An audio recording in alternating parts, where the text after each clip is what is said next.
시골 목사님이 교회를 짓는데 너무 그 교회를 건축하는 데 힘이 들고 어려워가지고 서울에 있는 큰 교회 목사님에게 좀 도와달라고 이렇게 그 얘기를 했습니다. 그 도와달라고 하신 목사님이 얼마 전에 돌아간 그 김찬현 목사님 충영교회 목사님이신데 그랬더니 김찬현 목사님이 도와주겠다, 500만 원만 도와달라고 그러니까 그래 내가 해주겠다, 올라오라고 이렇게 해서 만나기로 약속을 했습니다. 시골에서 목회를 하는 목사님이 서울에 올라오니까 좀 얼빵하기도 하고 길도 잘 모르고 또 차도 막히고 그래가지고 좀 늦었습니다. 그래서 막 부진하게 뛰어가가지고 헐레벌떡 이렇게 사무실에 들어갔더니 목사님이 기다리고 계시면서 500만 원을 딱 이렇게 내면서 자, 이게 당신에게 내가 주려고 준비한 돈이다. 근데 어떻게 이렇게 그 어른하고 만나기로 약속을 하고 이렇게 늦을 수가 있느냐. 시간을 맞추려고 하기보다는 당신이 젊은 사람이 좀 더 일찍 와가지고 준비를 했어야 되지 않느냐. 하나를 보면 열을 한다고 당신이 어떤 일을 이룰 수 있겠느냐. 그러면서 500만 원을 오늘 당신은 보고만 그냥 돌아가라고 하고 주지는 않고 보고만 그냥 돌아가도록 그렇게 했다고 합니다. 기다림, 이 기다림에 대한 우리가 얼마나 잘 기다리는가에 따라서 생이 어떻게 변하는가 하는 것에 대한 말씀을 좀 나누려고 하는데, 우리 교회 교인들 이렇게 보면 아마 시작하고 5분 사이에 가장 많이 들어오는 것 같습니다. 제가 보기에 5분 전에 들어오면 인생이 달라질 텐데, 여러분들도 5분 후에 들어와서 500만 원을 보기만 하고 갖지는 못하는 이런 사람이 될까 상당히 아쉽습니다. 네. 오늘 기다림에 대한, 우리 오늘 특별히 오늘부터 대림절, 대강절이라고도 그러죠. 예수님께서 이 땅에 오시는 날을 전후로 해서 한 달 동안 4주간을 우리가 대림절이라고 이렇게 기다리는, 예수님의 오심을 기다리는 절이죠. 처음 생길 때는 그 사순절처럼 40일 동안을 지켰습니다. 그런데 구세기경서부터 이렇게 한 달로 해가지고 한 달 4주 전서부터, 그래서 통상적으로 오늘 아마 여기도 초가 이렇게 4개 중에서 첫 번째 초를 키는 그런 주일을 이렇게 대림절로 보내게 됩니다. 다음 이번 주 화요일부터 그 아프리카 가봉에 가서 거기에 아주 작은 그 교회가 있는데 요즘 오랜 시간 동안 담임 목사가 없이 이렇게 교회가 있었습니다. 그래서 제 마음에 좀 뭐랄까 얼른 그 얘기를 들을 때 좀 고아와 같다는 그런 생각이 마음에 이렇게 다스려서 제가 가기로 했는데 어쨌든 제가 그 갔다 오느라고 다음 주일에 제가 저희 교회를 못 옵니다. 그래서 좀 뭐랄까 그 교회에도 오래간만에 주일날 목회자와 더불어서 예배를 드리고, 또 제가 짧은 시간이 있지만 하여튼 될 수만 있다면 교인 한 명 한 명을 이렇게 다, 또 교인이 아니라도 그 교인들도 많지도 않고 그래서 사람 한 사람을 이렇게 붙들고 축복하고 기도하고 그런 시간을 보내고 오려고 이렇게 마음에 깊이 생각을 하고 있는데, 그래서 제가 다음 주일에 나오지 못하기 때문에 성탄절까지 시간이 별로 없습니다. 그래서 남은 시간에 몇 번 대강절에 관한 말씀과 우리 성탄절의 그 말씀을 전하고, 내년 1월부터는 여호수아서의 말씀을 가지고 설교를 하려고 합니다.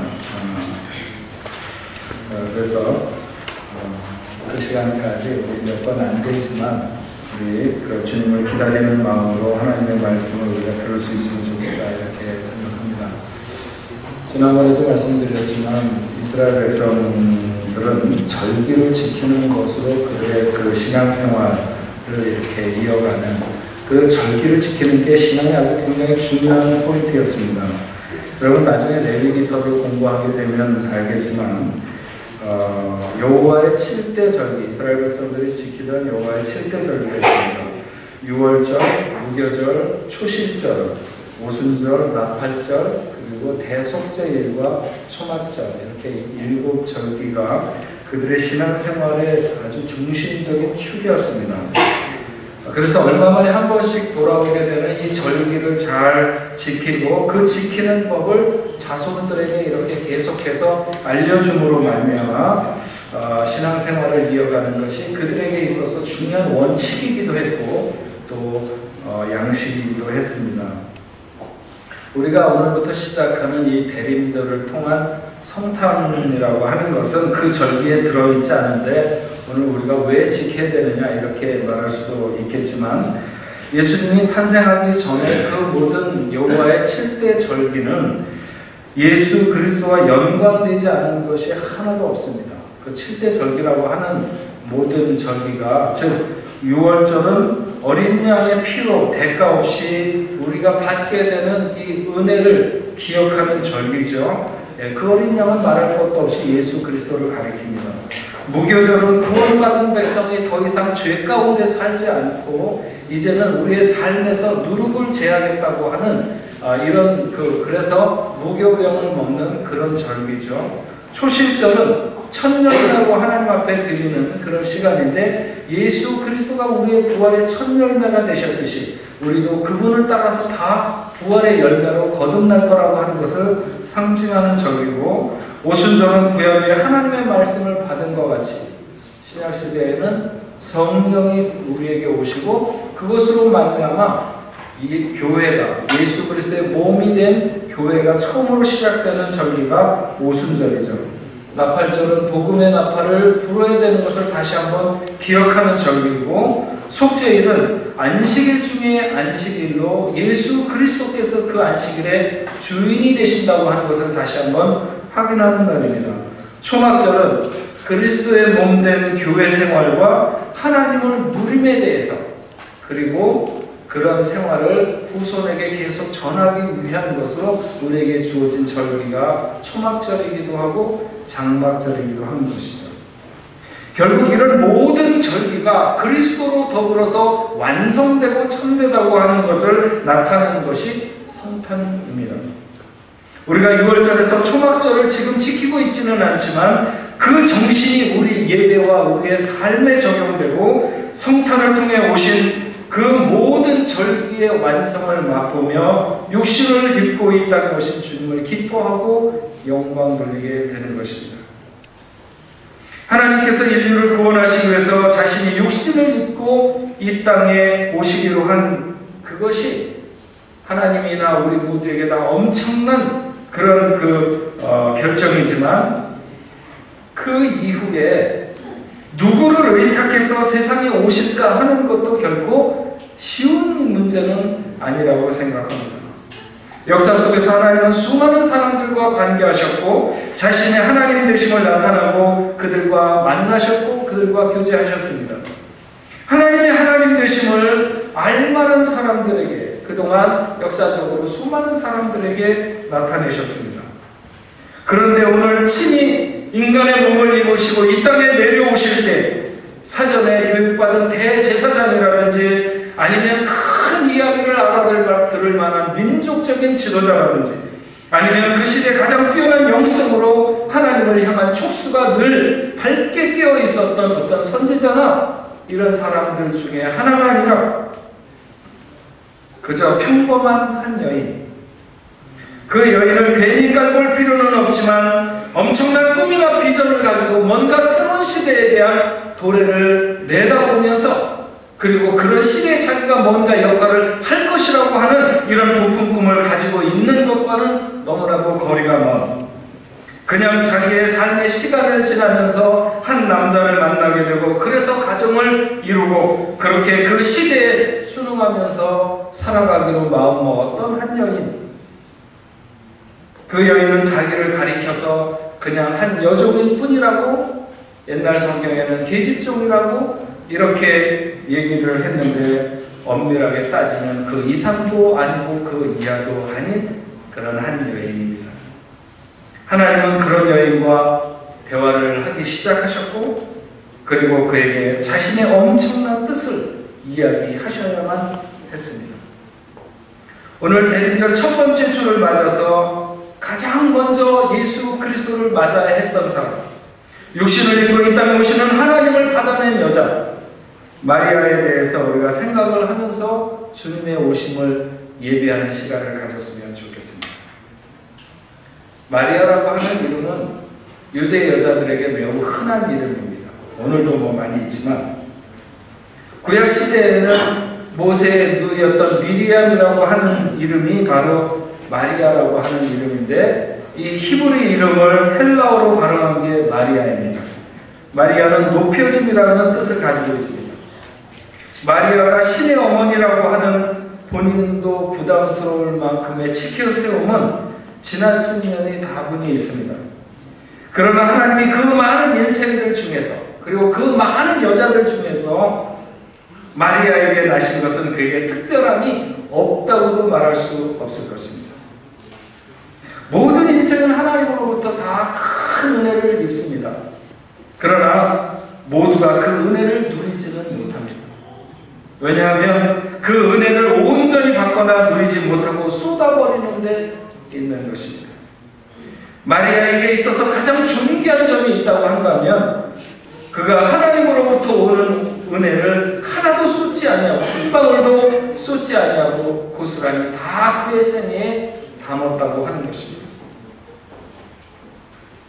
예수님으로부터 신약 시대가 열렸다면 엄밀한 의미에서 그의 어머니 되는 마리아는 구약 시대의 인물이라고 말할 수 있을 것입니다. 그러나 그는 새로운 신약의 시대를 여는 한 도구가 되고 있습니다.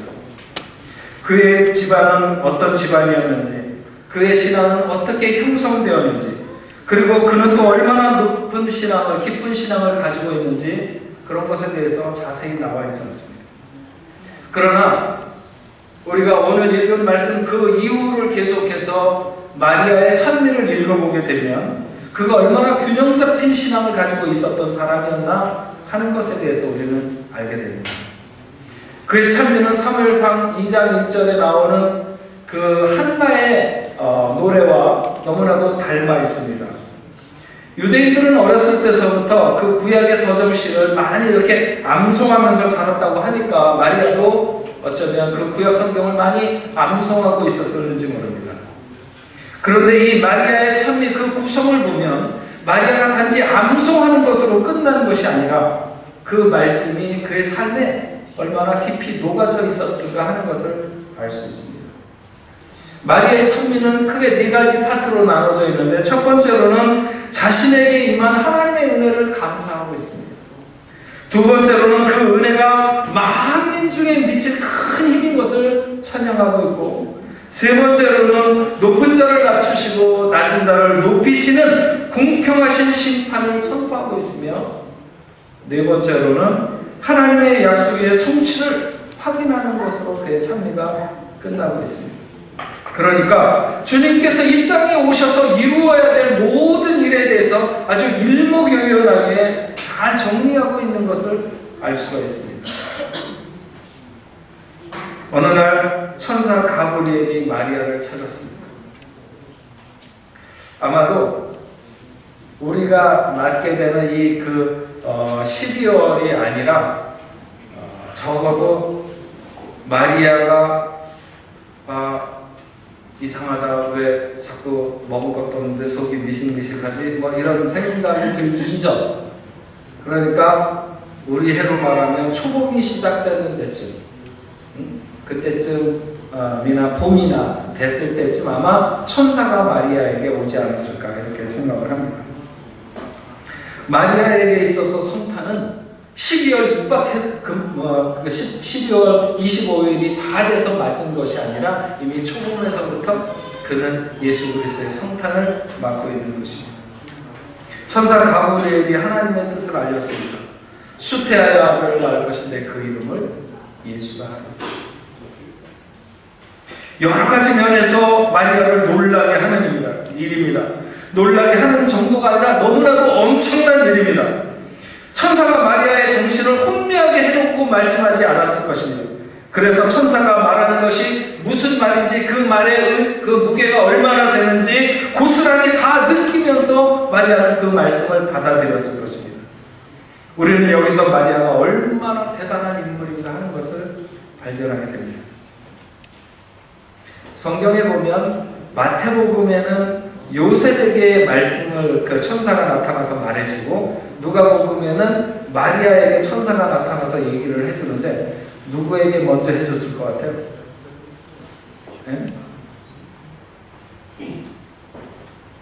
성경을 보면 마리아에게 먼저 나타나서 얘기하는 게 거의 확실합니다. 네.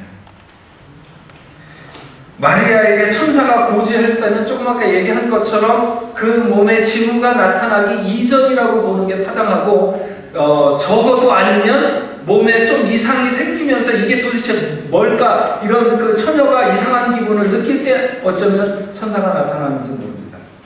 그런데 요셉은 이미 배가 불러오는 마리아의 관계를 어떻게 끊을까 이렇게 생각했다고. 그러니까 마리아보다 요셉이 훨씬 후에 천사가 나타나서 얘기했을 것입니다. 천사가 마리아에게 고지하고 배가 불러오는 그 사실을 요셉이 알기까지 마리아가 그때까지의 심정이 어땠을까? 여러분 혹시 이런 시간을 가져본 적 있습니까? 누구에게도 말할 수 없는 참 얼마나 곤란했을까 이 마리아의 심정이.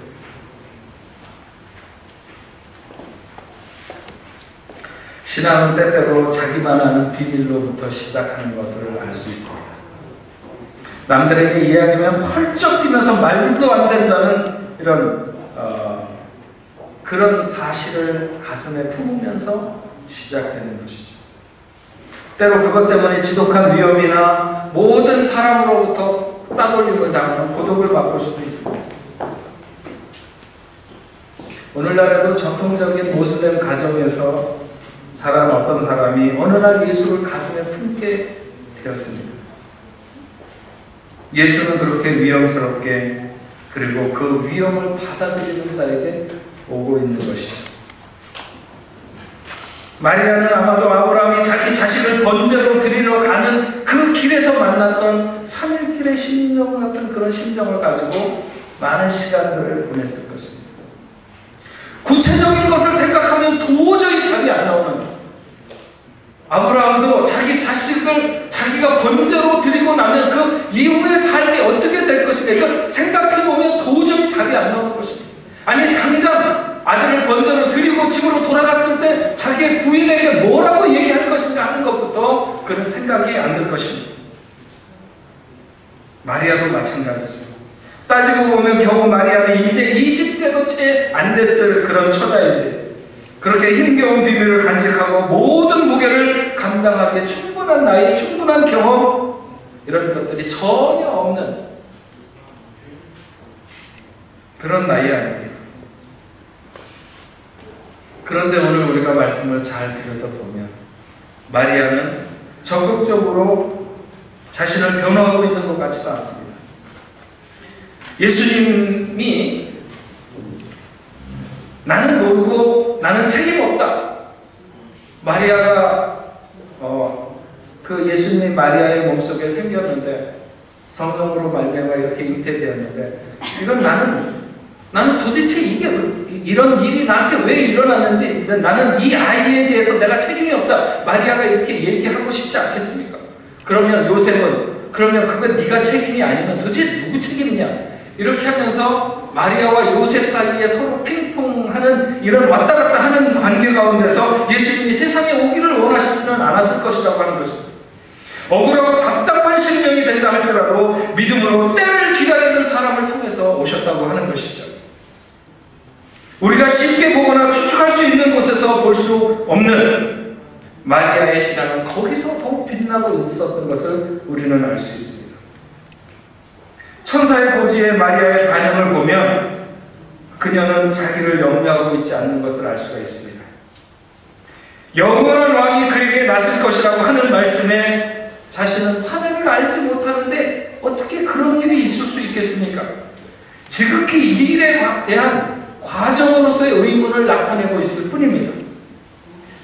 지금까지 누구에게도 그런 일이 일어났다고 하는 일을 들어본 적도 없고 도저히 자기 상식으로는 이해할 수도 없는 그런 일이었습니다.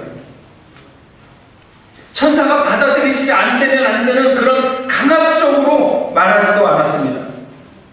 그러나 죽음처럼 자신을 비우지 않고서는 세상의 가장 낮은 곳으로 내려가듯 자기를 낮추지 않고서는 할 수 없는 그런 순종.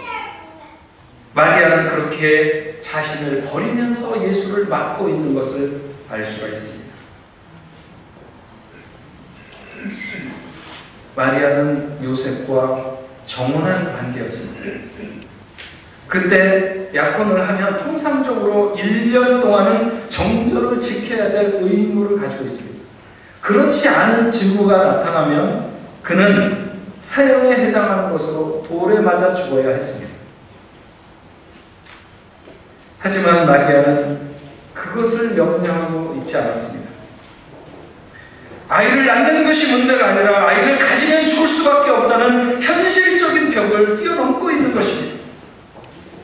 요셉과의 관계에 심각한 문제가 발생하지만 그 심각한 문제조차 2차적인 문제라고 하는 것입니다. 마리아는 그것을 구별할 줄 알았습니다. 하나님의 능력이 어떤 것을 할 수 없겠느냐? 엘리사벳이 늙어서 아이를 가질 수 없는데 그럼에도 불구하고 벌써 임신한 지 6개월이 지나지 않았느냐? 천사는 원론적인 이야기를 했습니다. 현실적으로 산적해 있는 많은 문제들에 대해서는 아무 말도 안 했습니다. 마리아도 그것에 대한 염려를 드러내지 않았습니다. 천사가 걱정하지 말아라.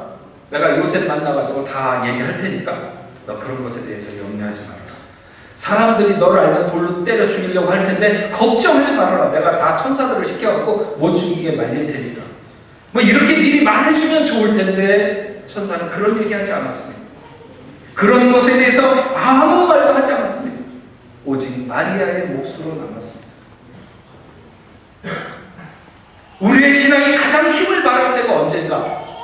우리의 신앙이 가장 빛날 때가 언젠가? 원론적인 말씀을 붙들고 갈 때입니다. 원론적인 말씀을 붙들고 우리가 나갈 때. 우리가 어디로 가야 되는지에 대해서는 말했습니다. 그러나 가는 길에 어떤 일이 일어날 거고 어떤 결과가 생길 거라고 하는 것에 대해서는 말하지 않습니다. 그래서 너무 당황스러운 것입니다. 아브라함에게 본토 친척 아비집을 떠나라고 하셨습니다. 그러나 그가 가야 되는 모든 여정에서 그리고 그 결과가 어떻게 될 것에 대해서 상세하게 말해주지 않으면서 가라고 하셨습니다. 처녀로 아이를 가질 수 있다. 하나님이 하시는데 무슨 일은 못 하시겠습니까? 그러나 마리아는 그 이외의 것, 어쩌면 우리는 우리 자신에게 남자에게도 뭐 여자에게도 다 애가 성령으로 애가 생길 수 있다 치더라도 그 후에 발생할 수 있는 많은 문제들이 더 큰 일이 아닌가. 그것들은 도대체 어떻게 해결해야 되는지 그거 생각하느라고 우리에게 온 천사를 보내지 못하고 우리는 계속 붙들어 둘 것입니다.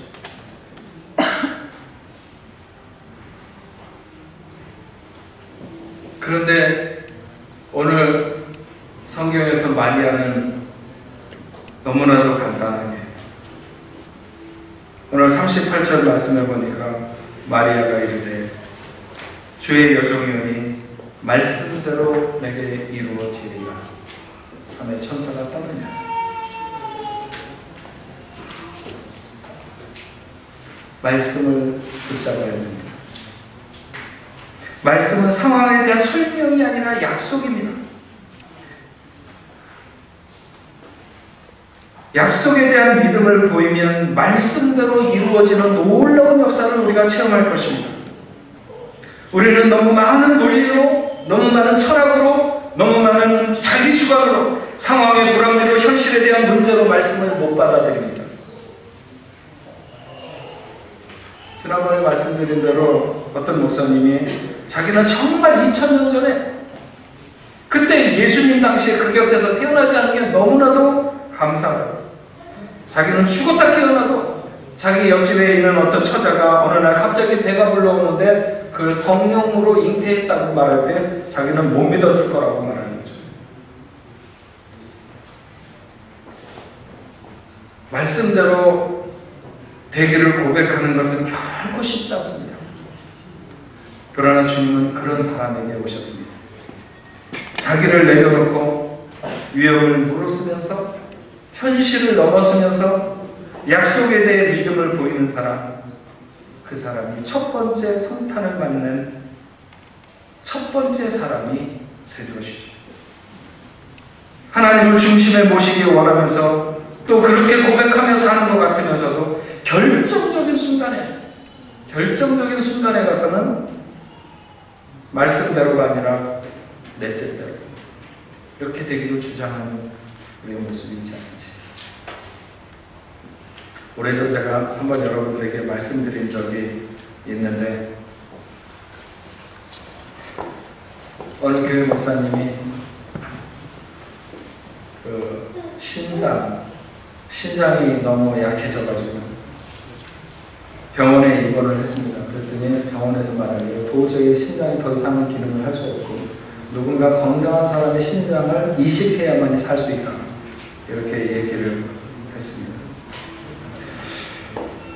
그래서 그 교회에 임시로 와서 설교를 하시는 유명한 목사님이 교인들에게 주일날 설교를 하면서 전 사정을 얘기를 하고 그래도 이 교회를 그렇게 섬기다 목사님이 신장이 그렇게 했는데 여러분들 중에서 누가 신장을 기증해서 수술을 해야 되지 않겠느냐 이렇게 말하면서 기증자의 조건을 말하고 주의 종을 위해서 신장을 기증할 사람은 손들어보라고 이렇게 얘기를 했습니다. 그랬더니 여기저기서 한 사람 손을 들기 시작하면 1000여 명 되는 사람이 다 손을 드는 것이죠. 설교를 맡은 목사님은 너무 감격했습니다. 그러나 신장은 한 사람이면 되니까 그래서 그 목사님이 이처럼 주의 종을 여러분들이 사랑해서 정말 많은 사람들이 이렇게 다 손을 드는 게 너무 감격스럽습니다.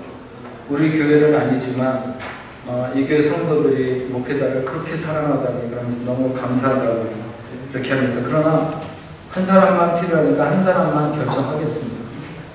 그러면서 목사님이 오리털 하나를 뽑아가지고 입으로 훅 이렇게 불면서 이 오리털이 머리에 내려앉는 사람을 그 신장을 기증하는 사람으로 결정하겠습니다.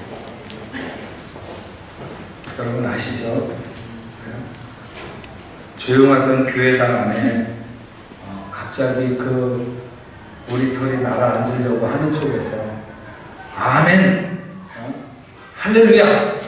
주여! 그러면서 바람을 섞은 그런 소리들이 계속 나가지고 이 오리털이 내려앉지 못하고 계속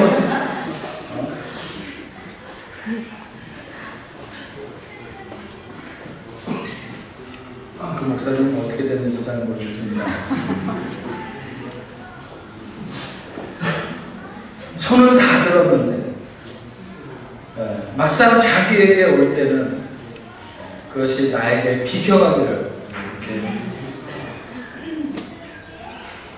우리가 말씀대로 이루어지기 위해 자신을 먼저 돌아보지 않고 죽기까지 순종하며 자신을 낮추게 될 때 그 이름 예수라는 주님이 저와 여러분들에게 오시리라 믿습니다.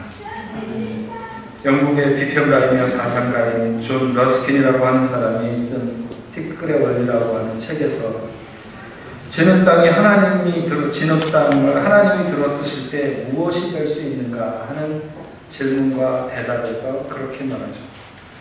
모래와 흙과 불이 하나님의 장중에 붙잡히게 될 때 사파이어가 될 수 있다.